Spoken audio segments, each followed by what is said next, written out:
जलाभिषेक करते आगु आसु श्रावण मास ये श्रावण मासरे जो श्रद्धालु भक्त माने मानसिक रखी था गोटे दिन को जो श्रावण चारोटी पाली जो पड़ुची से चारि पाली रे जलाभिषेक करने श्रावणी लिंग जलाभिषेक कर बाबा धवलेश्वर को दर्शन करता। अच्छा श्रावण मासरे हमर जो एठी केवल पानी ढला हुए भितरे पानी ढला हुए नहीं भितरे ढला जाए ना कहीं ना जो कौसी ढाल नहीं आसुँच श्रद्धालु भक्त माने ता दिहरे हरडा बाहाडा एवं अन्य किसी मिसाउछंती जदि आमे ता कहचे माटी घड़ी आनछंती प्लास्टिक घड़ी आनछंती जो भक्त माने निजर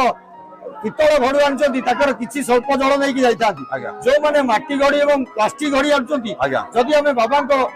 जे कि जोटी आविर्भाव होइछंती महादेव जदि सेठार हम ढालिबा सेठार बाबांकर सौंदर्यपूर्ण किछि रहइबो से माटी भक्त मानकर कोन कि जोठार आमे ढालिबा सेठी पकई देछि सेटा होछि भक्तंकर बेसी त्रुटि ताकर। अच्छा आ गोटे